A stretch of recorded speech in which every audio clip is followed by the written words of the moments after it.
Hi, everyone. I'm attorney Donna DiMaggio Berger, and this is Take It to the Board, where we speak condo and HOA. With Florida's hurricane season fast approaching on June 1st, flooding preparedness is top of mind for many community associations. In this episode of Take It to the Board, I'm speaking with Maurice Huffman, the inventor of StormBag, an innovative sandless sandbag that offers a faster, smarter way to protect against flooding. Maurice recently took this invention to ABC's Shark Tank on episode 2 of season 15 and secured a $200,000 investment deal from two sharks. Now he joins us on Take It to the Board to share how StormBag is making storm prep easier for neighborhoods and homeowners associations right when they need it most. We'll talk about how this Shark Tank-backed solution works, why it could be a game changer for Florida communities, and how boards and association managers can use it to keep residents safe this storm season and frankly throughout the year. So Maurice, welcome to Take It to the Board. Well, thank you for having me. I appreciate it very much. I'm pretty excited to be here. I should say at the outset, I'm a huge Shark Tank fan, and I remember awesome. you and your episode. So I want to talk about it later. Wonderful. So listen, just from the start, for our listeners who haven't heard about StormBag, what exactly is a storm bag and how does it work? Well, a storm bag is a burlap outer bag. Then it has a linen liner inside. And it looks pretty much like a sandbag would look. When it's empty, just weighs 1 pound flat. And then we have our magic powder inside, just a little bit. You can hardly even feel it. So when water hits that bag, the burlap and the linen is designed to let water in and hit that powder. Each one of those little tiny grains in that powder expands by 300 times its size, turns into a gel. Next thing you know, in a couple of minutes, you have a full storm bag that weighs 32 pounds, just like a sandbag, and then has the same properties as a sandbag. It'll hold water back, won't let any more water through. Once that thing is full and expanded, no more water comes through, and the only water that drips off at this time is just the water that was in the burlap outside. So not only can you then build a wall like you would do with a regular sandbag, but you could also use it to, let's say you're in the kitchen and your husband or somebody's trying to repair your sink under there, really doesn't quite maybe know what he's doing, and a pipe busts and the water starts. You know my husband. Okay. And the water starts flowing. Hey, you could just throw down one of those bags. It'll absorb 5 gallons of water. So it's great for interior flooding. And also what we found out it's really good for is for, especially in Florida, let's say if you have a condo that storm's coming in, you're on the 5th floor, and there's always some water that comes underneath your balcony doors. Oh, yeah. It seeps in from this high pressure water that comes down from the rain. You just lay some of those outside. You know, the water hits it, it'll swell up. You don't have to carry a 32-pound bag up there. You just lay them on the bottom of the door. And as it swells up, because it's gel, it'll form around exactly the holes where the water was going through and stop it from coming in. And so it's 100% biodegradable, non-toxic. There's really nothing. I was going to ask you if there was anything toxic for people who have pets or young children, any issues? Not at all. No issue at all. You can dispose of the bag afterwards. You can go in a regular landfill. Or if you live in a hot climate, Florida might not work so well for reuse. In a hot climate where there's not much humidity, you can just lay it out in the sun and you can reuse it a few times. Well, I was going to ask you about that. So I have so many questions. Yeah. Let me start at the beginning. So it goes from 1 pound flat. Yep. You spray some water on it with a hose, presumably.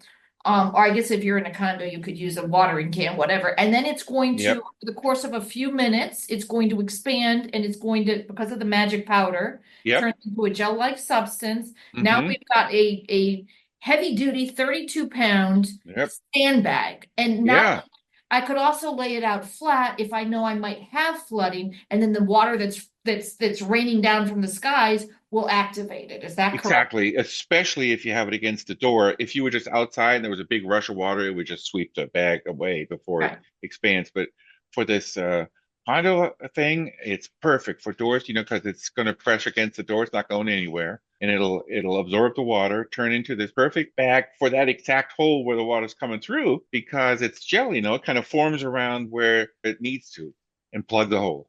But once it's been activated, storm passes, you can't make it flat again. At that point, you're pretty much done, right? Well, in Florida, it might be a little bit tougher because the humidity level is so high. But where I live here in California in the almost desert place where it's 110 in the summer and no humidity, they'll dry out in a couple of days and you can reuse it. So, it if you have a nice dry place where it's airy, you could dry them and reuse it, but it's harder in humid conditions. I have a sauna. Can I throw them in the sauna and wash them again? Yeah, turn on the heat. It'll work. Well, okay, so I'm thinking of my average association manager that I work with, and we Yeah, talk often. We have a 6-month hurricane season here in Florida. yeah. So we talk a lot about hurricane preparedness, and always it's a question of, particularly in the big communities, of Hmm. how are we going to deploy all these people to help people get ready. If I'm Right. hearing you, there's not a lot of time involved with getting these things set up, other than taking them out of storage, wherever you Yeah. want them stored, laying them in strategic places, Hmm. activating them, and then using Yep. them to shore up. Absolutely. Not only does it make time sense, total time sense, because you don't have to send somebody to get the sandbags. You don't have to get, or if you have to shovel their own sandbags, and oh my gosh, all that. You can have 25 of them in a little box, and that's like having 2,000 pounds of sand in your cupboard. And it's a little box. I mean, you can put those, under your desk. You could theoretically have 6,000 pounds of sand in the back of your trunk by just having 3 boxes. So it's definitely the number one thing. Secondly, the weight. If you have to carry those from your car or from wherever into the elevator, up to your condo, through the house, out to your porch, 32-pound bag are very heavy.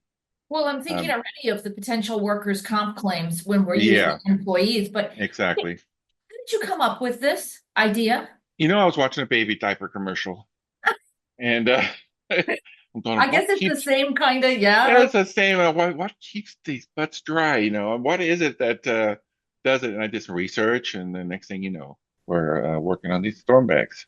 Had you experienced damage due to flooding personally in your home or at work? Yeah, we have. First, our entire town burned down, Paradise and a wildfire, Oh, and the entire town actually. that was your town, Maurice? You live? Yeah, I Oh, lived I'm in so sorry Paradise. to hear that. Yeah, it was 12,000 homes. Sadly, a lot of people died. It was a really bad thing. And then, literally, the day after that, huge rain started. And since there was nothing holding the water back, everything was flooding everywhere. So we used them quite a bit. And when it rains here where we live, it really comes down, and the ground's not ready to hold it because it's so dry and hard dirt. So around our warehouse here, I also have other products that we sell. Around our warehouse, we use them all the time. We just keep them on the bottom of the metal building. And again, they've molded themselves in place. In the summer, they dry out. They just lay there. We just leave them there.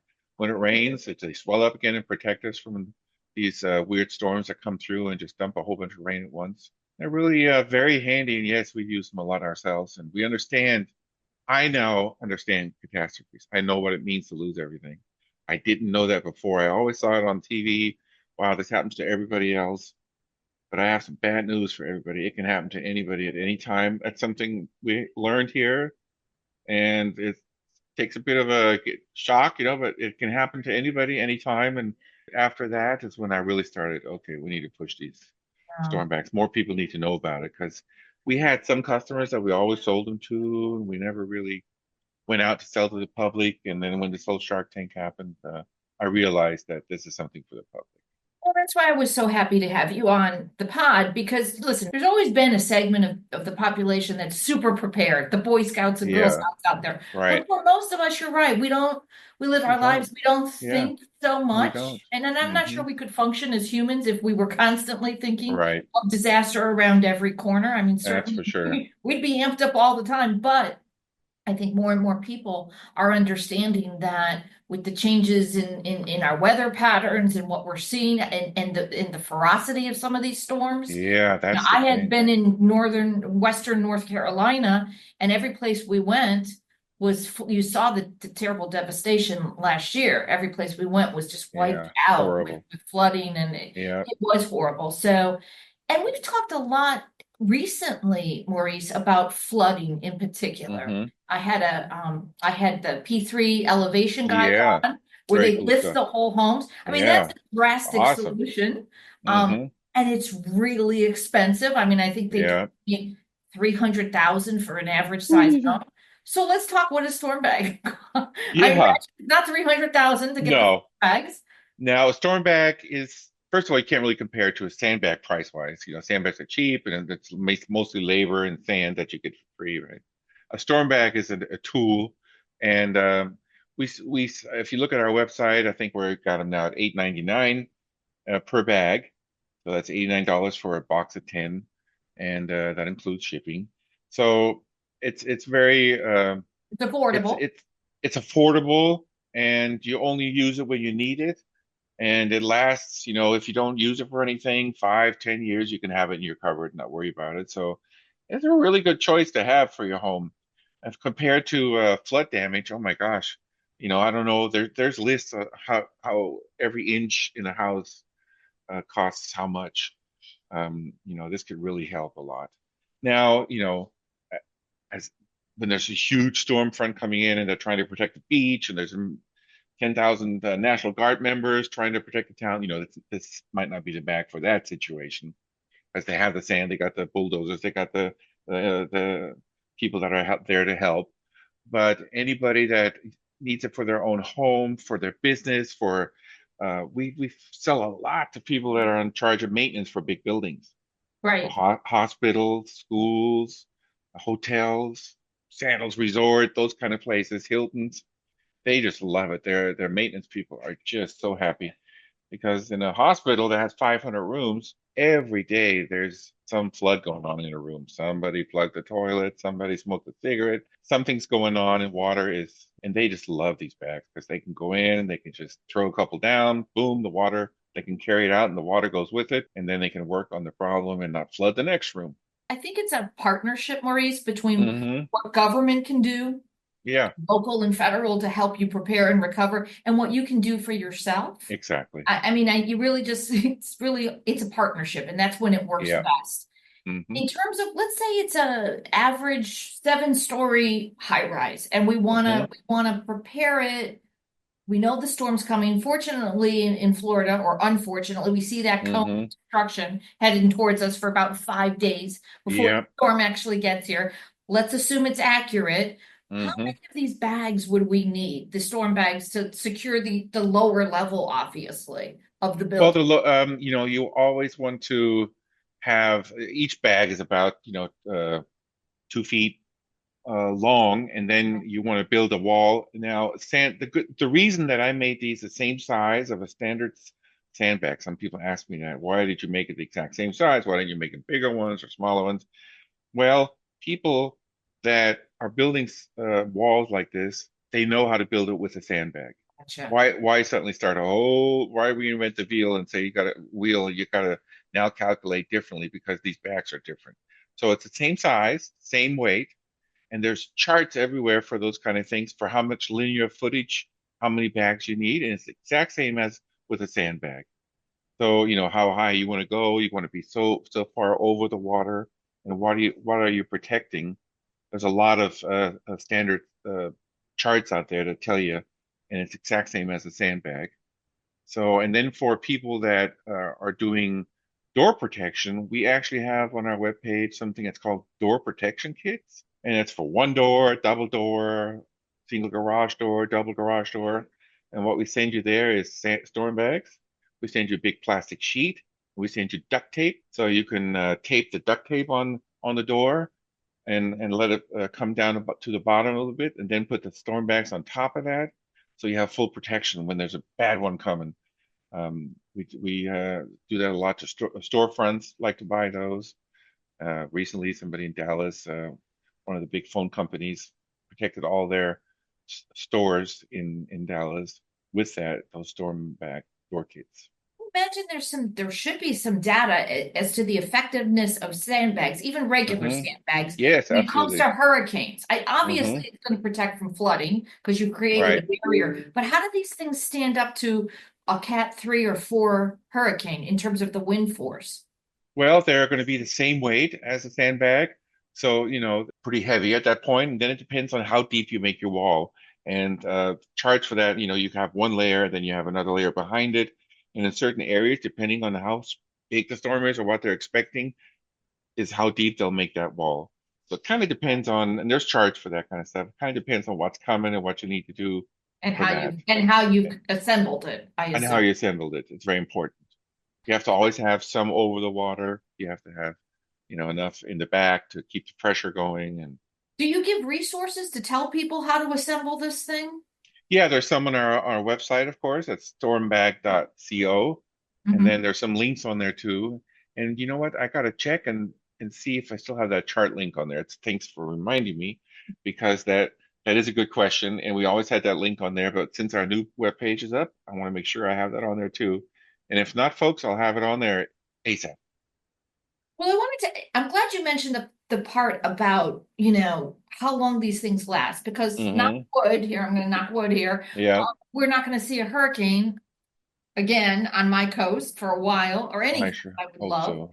But Yeah. if we bought this and I threw it in my garage, Hmm. say, and I didn't need it for 5 years and Yeah. then suddenly I do, is the magic powder still going to work, Maurice? Yes, it's still good. It's still good for longer than that, than 5 years. We say 5 years because we want to make sure that now, if you had them opened and there was water that got to it or something, or anything that got to it, of course, it's different. But if they're in the same condition, if they've been nice and stored in a dry place, we've had some that now we've been going on this for about 9 years, so that's how far back we could test, and they're all good still. But we put on there 5 years. So I mentioned that I was a huge Shark Tank fan. Yeah.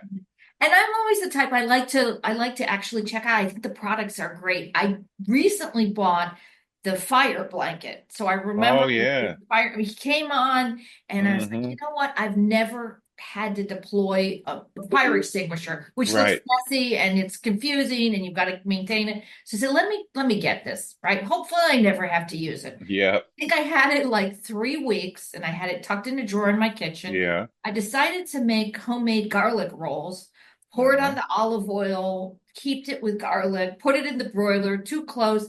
All of a sudden, I have 7 inch to 10 inch flame Oh, lapping out, grabbed the thing. My husband yeah. said, what's going on here?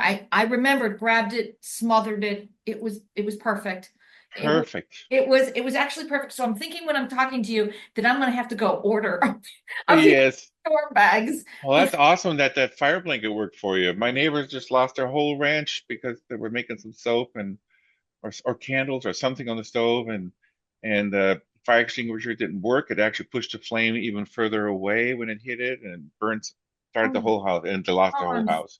The oh blanket would no. have worked. I bought one for both of my children, and I Awesome. put one in my electric vehicle, thinking if a bigger one, like if this Oh, thing ever yeah. explodes, but that's where you get some of I'm these getting ideas one. when you get one. I'm telling you, I'm getting one. and I'm gonna get yours, but I gotta ask because I am Hmm. such a fan. What was it like? What was the Shark Tank experience like? You got to deal with Mark Cuban and Lori Greiner. Yeah, yeah, And I think Mr. Wonderful asked you why people should pay for your stuff when right. you Sam, tell us, can you walk us behind the whole, like, how did they find Sure. you and how'd you get on? And Well, after the fire that happened, and I was almost going to retire, I was thinking, oh man, do I really want to start up? My son joined the company and said, Dad, we'll do this together. And quit all that he was doing and said, I'm going to help you out and we're going to get this going.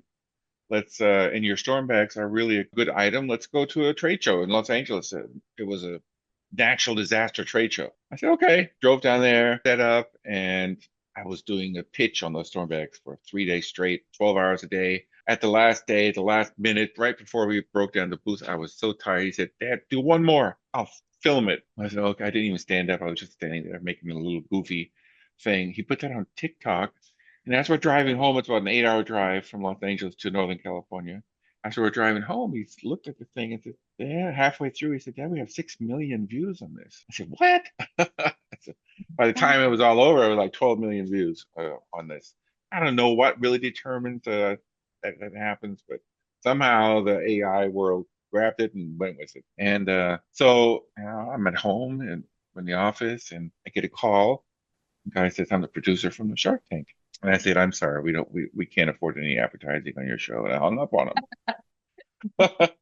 And because I get these calls all day long, people trying to say they're, want to sell a sure. $10,000 ad for a minute. And I just hung up and phone call again. And he says, don't hang up. And I said, why? He says, I'm the producer of the Shark Tank. I am the producer of the Shark Tank. He called and he said, listen, fill out this form. We'd like to maybe have you on the Shark Tank. And then from there on, it was a long process. I was pretty excited. Had you watched the show before the Yeah, producer? I've watched it. Okay. And I've always found it interesting. And sometimes it was frustrating to me because I'm like, man, it'd be nice if I could get some of my items on there. I think they would work, but I had no idea how to do it. Anyway, long story short, we practice. We have to do all the stuff that you have. It's a lot of paperwork you can imagine and lawyer stuff and all this stuff. And then you get there, and they flew us down there to the Sony studios, which is kind of cool. And they had just finished Guardian of the Galaxy, the last one. Hmm. Uh, we had just that we were in the same building, so there was a lot of stuff. I was thinking that maybe Brad Pitt will call in sick, and while I'm there, they could use me for something, but it didn't quite happen. But Didn't happen. this was during the time when they had when they were what do you call it, striking, Hmm. and we had to go through the strike thing, and they were throwing rotten eggs at our car as we were going into the studio Oh, wow. because that was when they had that big strike. The Anyway, it writer's was strike. the Yeah. writer strike, yeah. Uh-huh. But we get in there, and there's a whole bunch of other people, and starts at 6 in the morning. Get there the night before, and then you go in, and they film so many of them for a whole week or so, or 2 weeks, like 100, and they end up showing like 50 of them. Mhm. Um, it's not really the Sharks' decision which one that gets aired.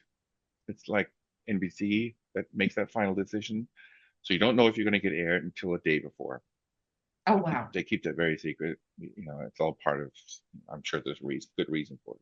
Now, And did you so go in there with an idea of which sharks you wanted to make a deal with, or you were open to anything? I kind of was aiming for Lori because I know that she has a good television network kind of a sales thing, and I thought this item for that.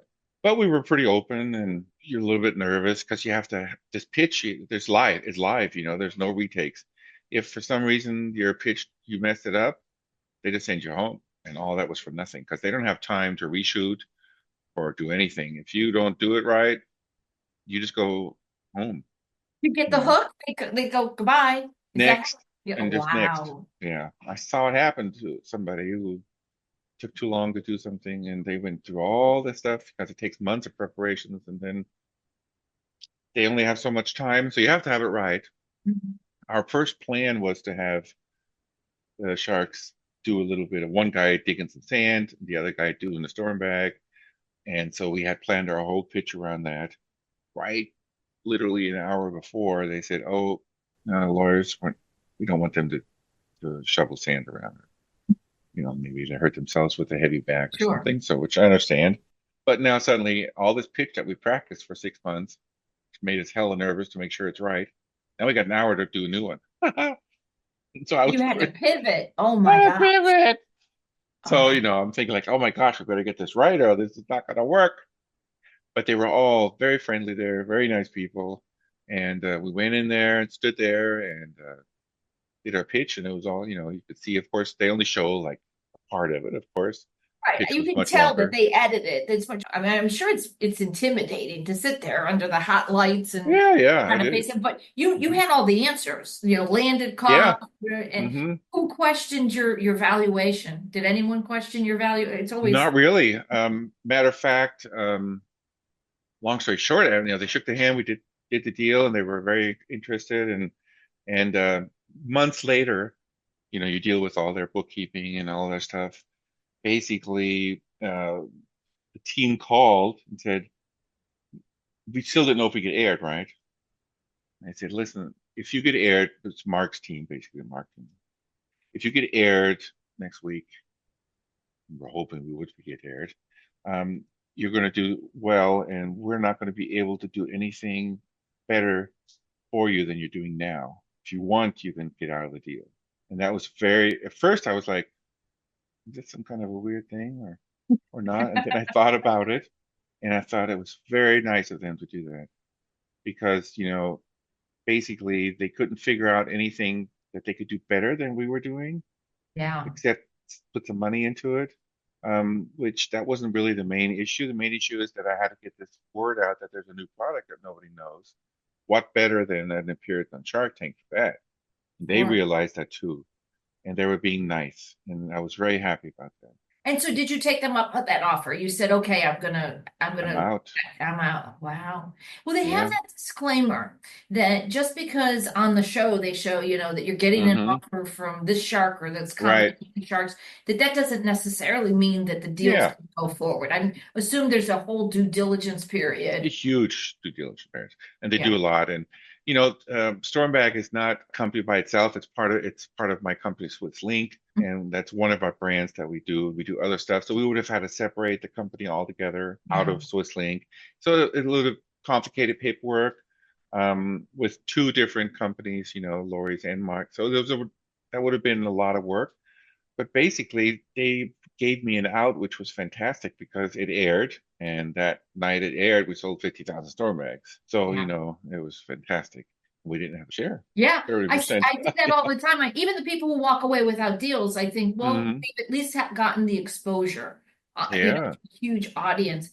So wait, how's business then? I assume you started It's, StormBag when? How's it doing? How's it oh trending? gosh, I started StormBag 9 years ago or 10 years ago.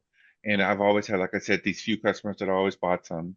Mhm. Of course, then now we hit the public with it. So let's say we sold at the time, 300 storm bags a month or something. Suddenly, we sold 50,000 that night, which we didn't have. So we had to make more, and people were very patient, and it all worked out great. And then they repeated the show, and that night we sold another 20,000 when the show got repeated. And then, of course, but because of that, we've gained a lot of more wholesale customers. So it's been doing really good. Recently, we have a big slowdown because everybody has gotten the goods now.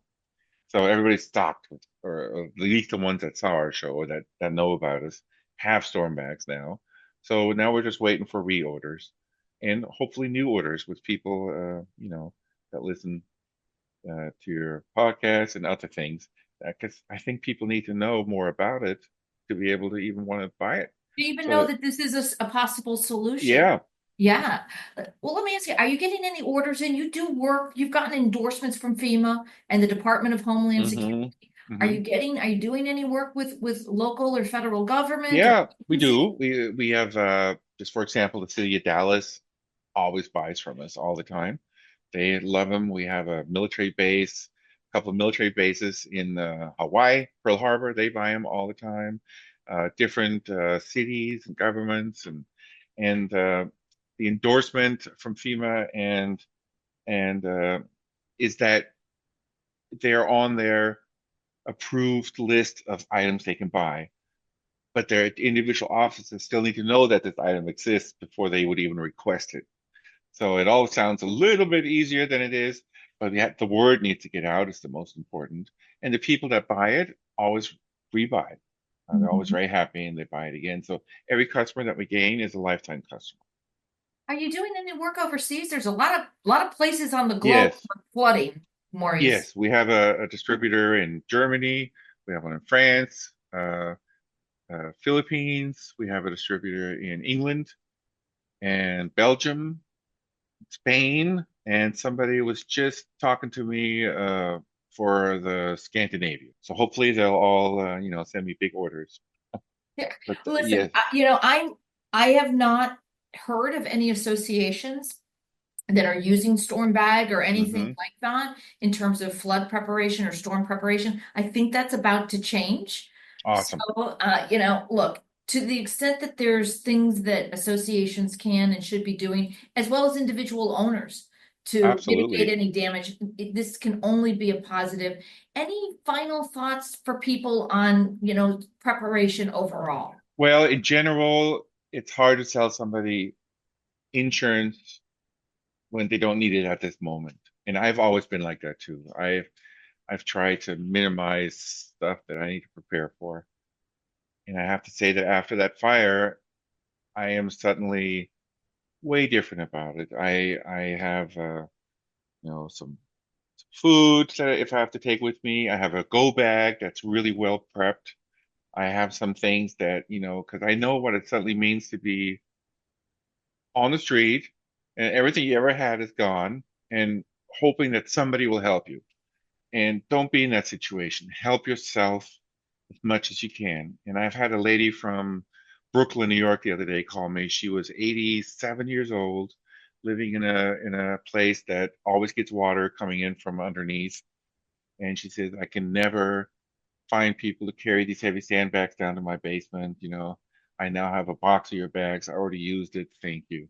And I'm like, you know what? Must feel good. Yeah. That's what I'm trying to get across, that yes, an insurance that nobody needs and paying for things you don't need, you get that offered all day long, and it's hard to separate from people that mean well and something you might really need, and not to buy too much of it, just enough to help with your needs. We're always here on the phone to help them with that. We'll never take advantage of anybody, and we hope to be able to help as much as we can. I know you said it before, but where can people find you, Maurice? They can find us at stormbag.co. So that's www.stormbag.co. Well, I really want to thank you for your time and expertise. I am going to be a customer. I will tell you, though, Awesome. when I bought the fire blanket, I had a fire right after. So I don't know. If I buy the StormBag and I have a flood 3 weeks later, I'll let you know. That's like washing your car. You'll be sure it's going to rain. Thanks so much. Thank you so much for having us on, Claude. I appreciate it very much. And what you do for your listeners is a great thing. Thank you. Thank you for joining us today. Don't forget to follow and rate us on your favorite podcast platform, or visit takeittotheboard.com for more ways to connect.